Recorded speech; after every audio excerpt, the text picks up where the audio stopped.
Welcome to the Immigrant Entrepreneurs Podcast, episode 14. My name is Alina Warwick, and today I'm super excited to chat with Andrey Sokurec. He came to the States when he was 23 years old after his first business had failed in Belarus. He was shocked to see his European immigrant friends going from engineering jobs back home to cleaning houses, doing construction work, or entry-level jobs. He had many struggles when he first immigrated, and one of them was when he was working doing pizza delivery and he was not able to confirm the directions because he couldn't understand English well. He finally got into the real estate market shortly before the housing market crashed in 2008. Let's hear all about his immigrant entrepreneur journey and what he did right after the housing market crash that propelled him to launch his business and have exponential growth. So let's dive right in. All right, Andrey, thank you so much for coming on my podcast. I'm really honored and excited to talk to you about your immigrant entrepreneur journey. How are you doing today? Alina, thank you so much for having me. I'm doing really well. How about yourself? Doing well. Thank you. Thank you so much. So let's talk a little bit about your immigrant journey. Tell us where you're from and when did you come to the States? I am originally from Belarus. It's Eastern Europe. I moved to US in 2004 when I was 23 years old. Awesome. And did you come by yourself, with your family? I came here first, and then I brought my wife here. And now I have three beautiful kids, and my family is here. My two brothers, also my parents moved here like last year. So we have the whole family here now. So you came all by yourself? Correct. Did you have any family or friends here? So my brother came here first, and he came here to get his MBA. And he came initially as a student to do a summer job. And then later on, he decided to stay and go to the university to get his MBA. And I didn't have any idea or any desire to move to US. The reason why I moved here is because my other business failed in Belarus. And I had to really make the money to pay back to my brother, and I borrowed from him $25,000. At that time, that was so much money. And my idea was to come here, make money really fast, and then move back to Belarus because this is where my family was. And I love my country also. But when I moved into the US and I started get to know people, start doing business here, I never look back, and that's why I stayed here. I love where I am. I live in Minneapolis, Minnesota, and my family is here, and I love this country. Awesome. So what was it like growing up in Belarus? Well, that was awesome. We didn't have a lot of money. We were kind of poor compared to people living in the US, and you don't understand how it is unless you have an experience living in a different country. We had great childhood. Also, as a kid, I lived in Spain and Italy in a host family. So I saw and I had experience how it can be different. And my dream was like to live abroad somewhere like in Italy or Spain, and not much in the US. And tell me a little bit about Belarus. Did it have a lot of different opportunities, education opportunities? So in Belarus, there are a lot of educated people. What I mean by that, the big percentage of people have college degree or higher degree. So I guess for me, I went to college, get my finance and banking degree, and then to get a business law degree. And then I moved here into US, and like what happened, I was a little bit disappointed seeing my brother actually who had the master's degree met me in the airport in a beat up minivan and dirty clothes because he had a construction company. And when I saw him for the first time, I was embarrassed because my whole family comes from doctors, engineers, all of the educated people, and I didn't expect him to see in a beat up minivan and wearing construction clothes. And I asked myself, is this American dream all about? And I always wanted to move back right away. But however, because I didn't have any job available for me, I didn't speak English. I had to wait for my social security card, for my driver license. I had to work in construction business myself. And that was a very humbling experience, repairing basements and building decks.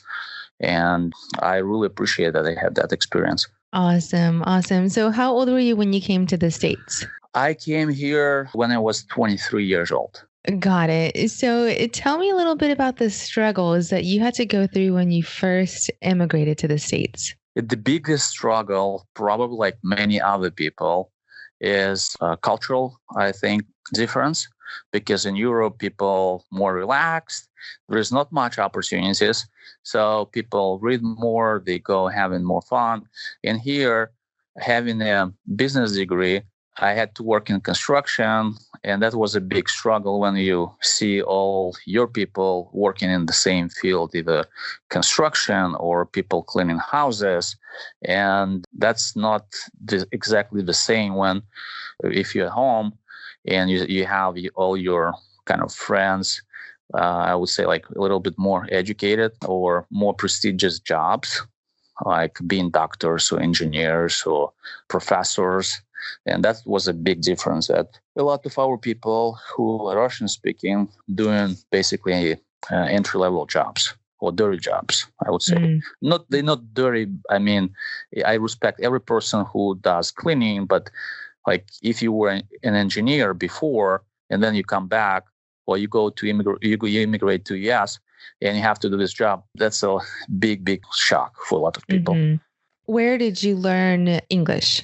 I still learning it, but I had to kind of like start making calls and went to library and hired private tutor. And this is something that I still doing it, working with a private teacher to improve my English skills.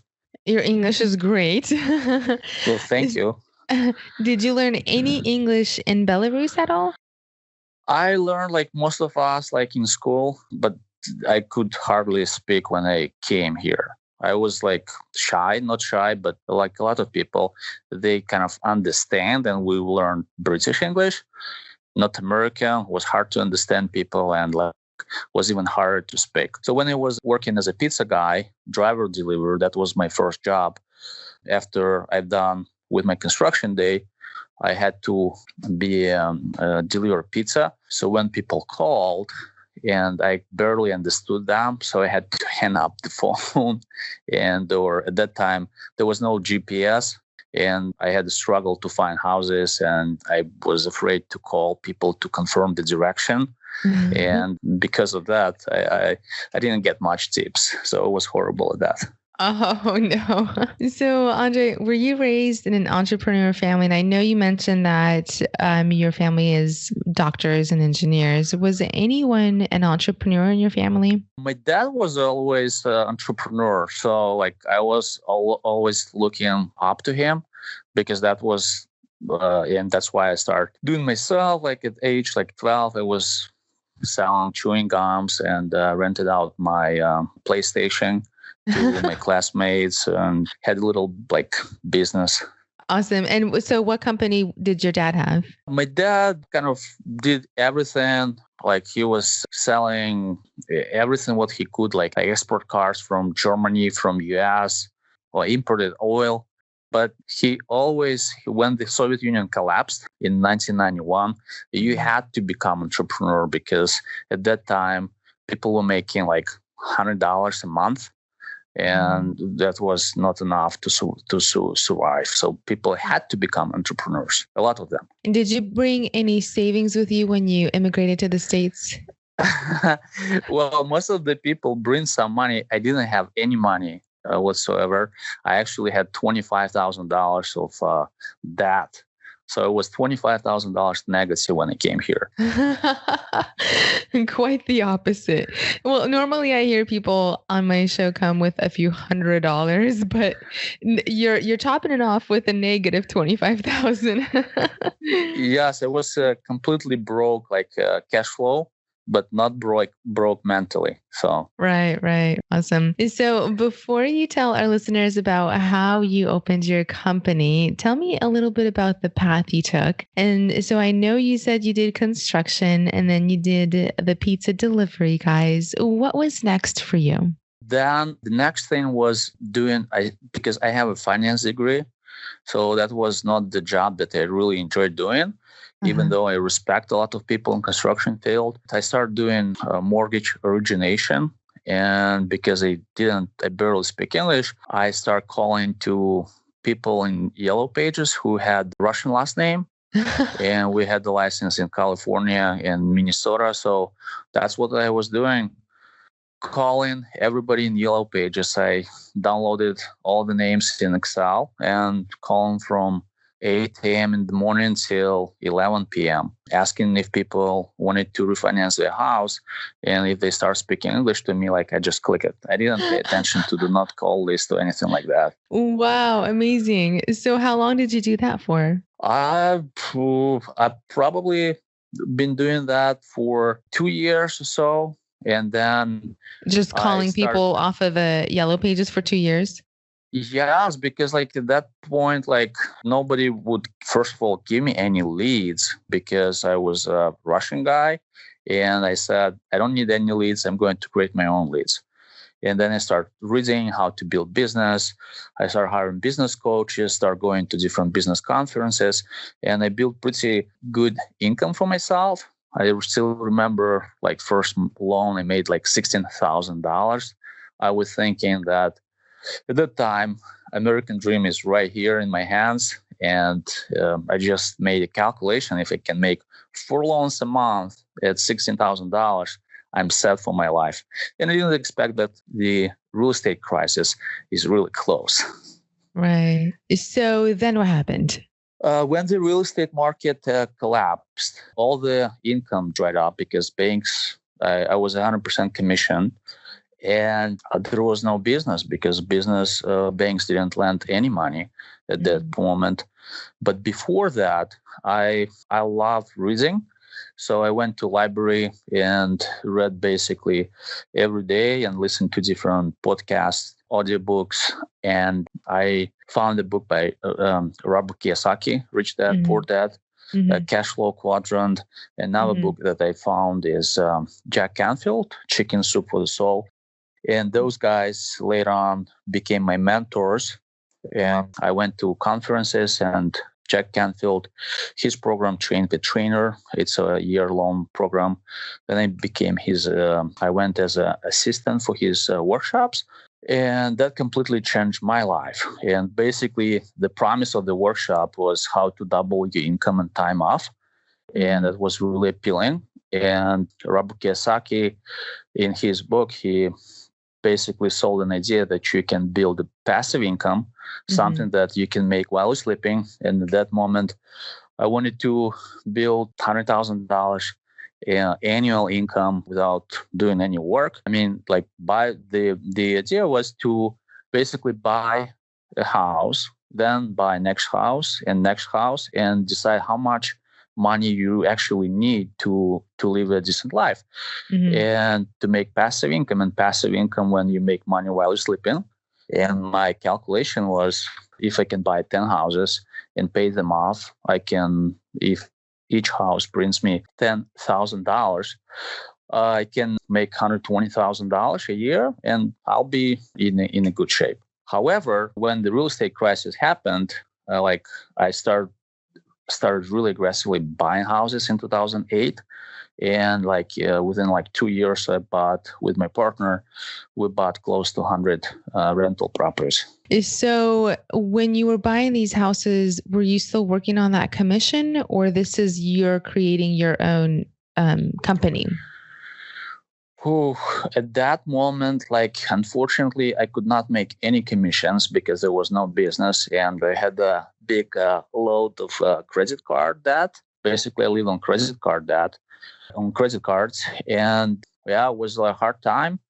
My wife was pregnant, and I there was no income. There was only credit cards available, but and it took some time to build up that rental portfolio, and didn't have money, so I had to basically knock on a lot of doors and asking like friends and family who wants to invest, and I talked to a lot of people who wanted to invest, and I raised capital from banks and from private people to buy those rental properties. And then 5 years later, like, we were able to pay off all the investors, and market appreciated, and portfolio increase in price like 4 times. And that was a capital to start a new business, which is buy, fix, and sell residential houses. So right now, 15 years fast forward, I own a company called Homestead Road.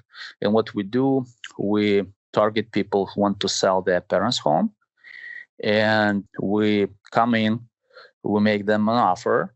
And if they accept our offer, they don't need to clean a house. They don't need to do anything at all. We'll buy it as is. And a lot of people have emotional attachment to their house because they spend 30, 40, 50 years. And when we fix the house, we invite people to come back to say goodbye to the house, to the neighbor. And we do a little neighborhood celebration. And we give them a gift, a watercolor painting of their home with their best memories, and they say goodbye to the house and they move on. So that experience I learned from a company, Zappos, the shoe company. So I went to their inside boot camp, spent 4 days on their boot camp, and Zappos considered one of the top company for customer service.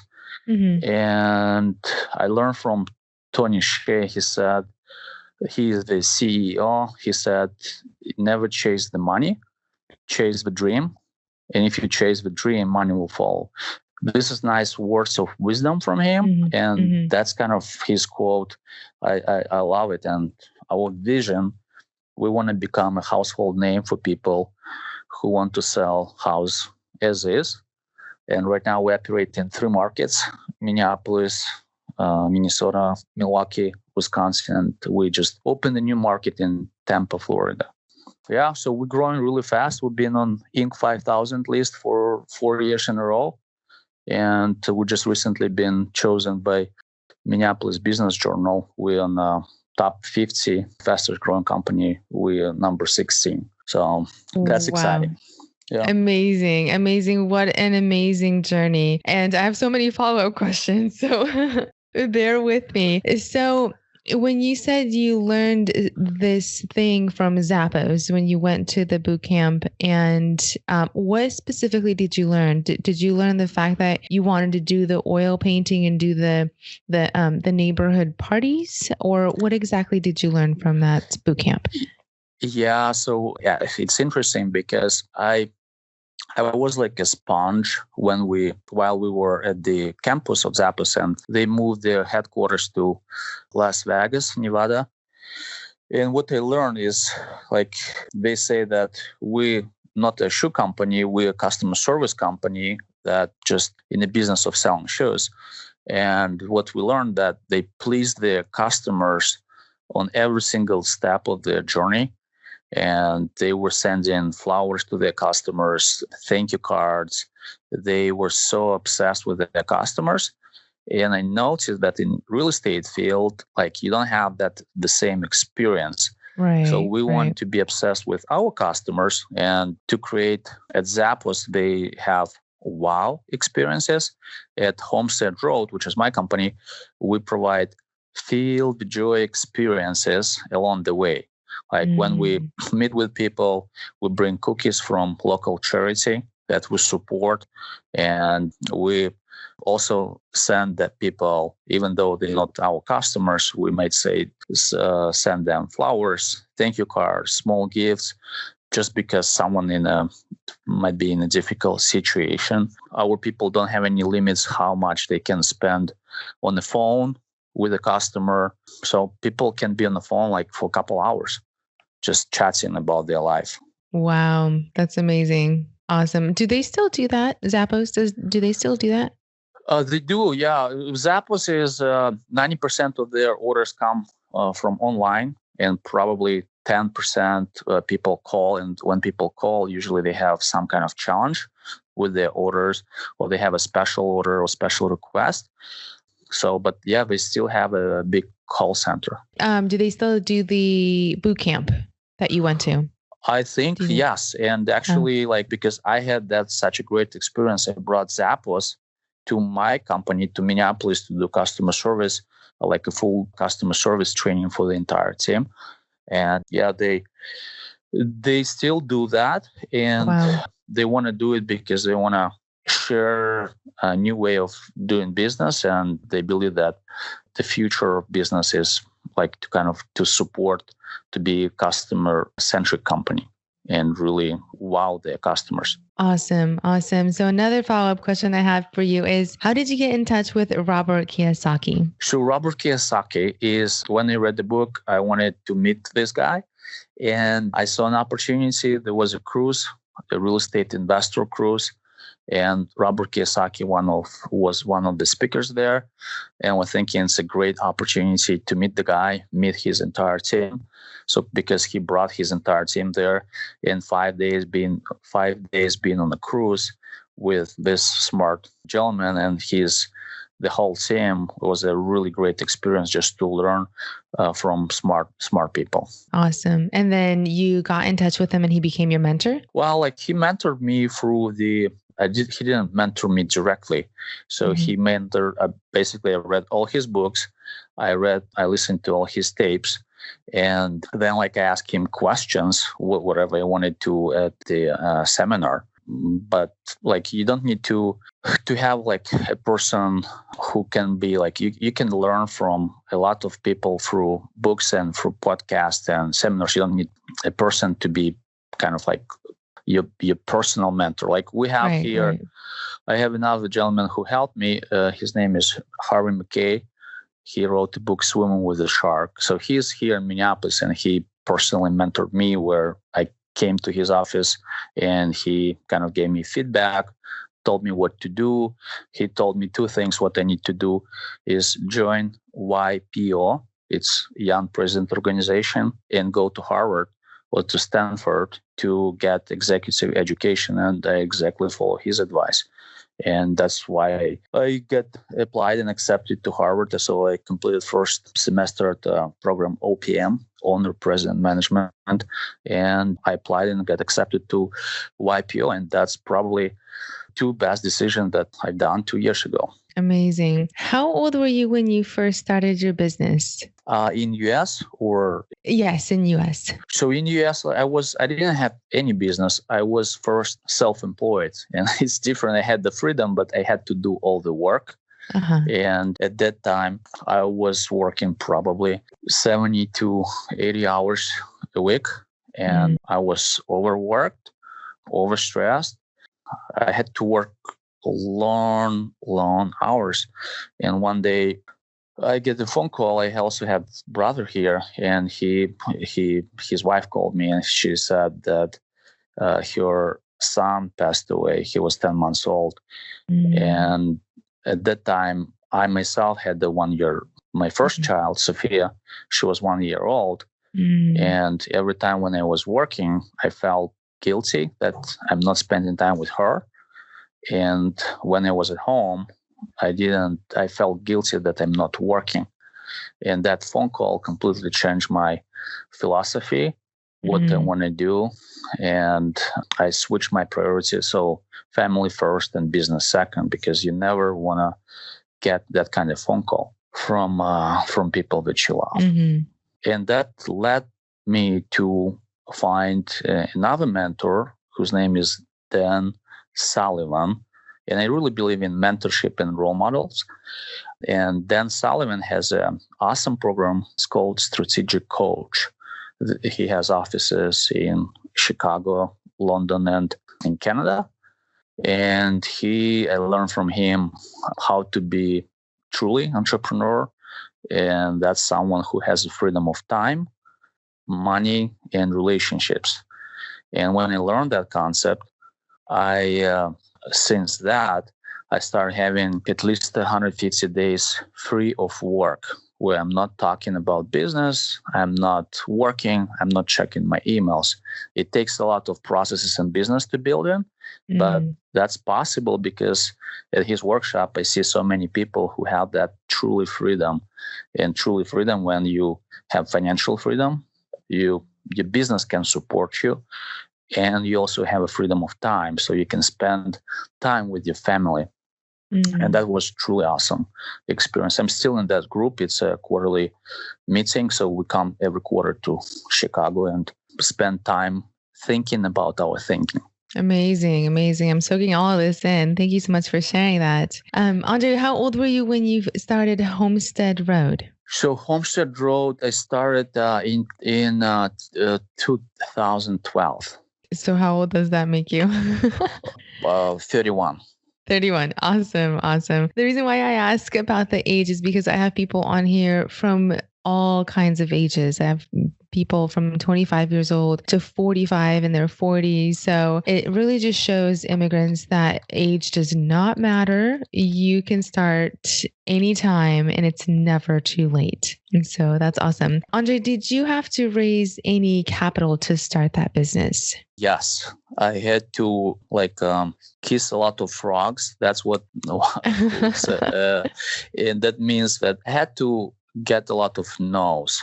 At the time when I was raising capital, no one wanted to hear about real estate because real estate just collapsed. And I used to hear no, because while in college, I was doing door-to-door sales. I was selling pest control. So over 3 years, I knocked on 30,000 doors, and I started loving no, to hear no, and I just don't pay any attention to no, because I know when I hear in that business, when I hear I was selling out of 9 doors, I was selling 1, and I knew that if I have 8 no's in a row, I will have yes next. So that's a really good kind of mentality when you don't pay attention to when people reject you, and that's a really nice skill. I have a lot of respect for people that have done door to door, because that is a lot of a hustle. It doesn't matter what weather is out there, they're out there selling. So that's amazing that you were able to do that and shift your mental thought process. Andrey, what do you think most prepared you to become an entrepreneur? I think learning how to be comfortable being uncomfortable, because so many people get into their comfort zone. And sometimes like they have a steady job and they go and work like 40 hours a week, and they have a decent house, but they also want to have something bigger, like bigger impact, better life with themselves and for their family. And in order to do that, you have to kind of move forward and learn how to be comfortable being uncomfortable. And I tell people at my seminars, I do once or twice a year seminars for people who want to learn how to become financially free, that it's like imaginary line or a wall that they build in their mind, or I call it self-imposed block. When they want something, but it requires action, they come to it, they come close, they look at it, and a lot of people, they never take that first step. And what they do, they look at it, they look around, they look behind, and then they turn around and never cross or break that wall. And in my particular situation, to break that wall, I had to buy my first flip house. And when I first bought my house that I was able to resell, I understood that I crossed my line, and I can repeat it many, many times. But I was scared. I was devastated I was when I had my first house to flip. I actually, when I made an offer, I didn't want my offer to be accepted because I was scared. I started having like a second voice in my head, like what if you do this? What if no one will buy this house? What if you did wrong calculations? What if something goes wrong? And when you hear that voice, you need to know that like you have to move forward. Otherwise, you'll be in the same place if you don't move forward. Wow, amazing. So powerful. Andrey, I know you mentioned mentors and a lot of them, but did you have any mentors that helped you out to start your business in the beginning stages? Yes, I actually, this is what exactly I've done. After reading the book, Cash Flow Quadrant, and then The Success Principles by Jack Canfield, he said the process is very easy. First, you have to decide where you want to be. That's number one. Just imagine like there are any limitations. You have to make a decision and kind of like create your own future, decide where you want to be, and then build a plan backwards. And my plan was I wanted to buy 10 rental properties, but I didn't know how. But what I learned from those, from Jack Canfield and from his seminars, he said that you don't need to know how. How will later show up. And in my case, I found a mentor. His name is Roberto. I really respect him. He's still on the board of advisors, and he has done exactly what I needed to do. He had a portfolio of rental properties, and he showed me and he helped me to buy my first house. Amazing. Amazing. I love that. So, Andrey, I'm really excited to hear about your book. I know you have a book called Total Financial Awakening. And tell us a little bit about it and the purpose behind it. Alina, so that book, like I told you, the story when I get a wake up call from my sister-in-law about her kid that he died. At that moment, like first of all, like shifted my priorities. I decided there should be the better way, and I shifted my life around so I have enough passive income. Was able to create a passive income for myself, my family, but the most important, I have freedom of time, and time I think is the most precious resource that we have, and because I see so many people who make really good money, but they always on the phone. They never spend time with the family. And that wake up call was a catalyst for me to change my life around. And when I did it, I decided to share the message with the rest of the people. And in this book, Financial Awakening, it just basically like my story. How I did it step by step. It's a blueprint, but it's designed for people who want to change their life around and want to have freedom of time, money, and relationships. And this is basically a story about the guy who was executive and he was making all the money in the world. He had nice house, nice car, but most of the people, mortgage, 2 car loans, then dues for his country club. And he was working so long, like 70, 80 hours a week, including weekends. But he missed every single game of his kids. And in this book, there is a step-by-step process how he was able to turn his life around and build passive income, basically like did exactly what I did, bought rental properties first, gave him stability of income and passive income. And then to increase his financial freedom, he started flipping houses for extra income that he wanted to create for his family. Since then, he never missed a single basketball game of his kids. Aww. That's so awesome. I love that. And it's amazing to have these resources to be able to learn from others that have already done that. So if you're outlining your journey and that executive's journey, there's so much to learn. and so much to soak in and relay that information to our lives. So that's amazing. And I'm going to link the Amazon link in my show notes for all the other listeners to grab a hold of that book. How long did it take you to write the book? Ooh, it took me about 7 years. The first idea was to write a book, and then life always gets in the way and it takes more time, but I'm glad I did it. So next book will be much shorter. That's for sure. Awesome. So you have another book in the line? Maybe in 5 years or so. Awesome. I love it. I'm really interested to know, how do you look at failures and how do you overcome them? I like to look at Thomas Edison example. When he was failing, or he invented the electric bulb, and he was interviewed, and the journalist asked him, like, you failed over 10,000 times, and don't you understand that it doesn't work? And he said, I have not failed. I've just found 10,000 ways that won't work. And after that, he invented this famous electric bulb. Yeah, you have to fail, but because if you're afraid to try something new, you always be in the same place. Awesome. So powerful.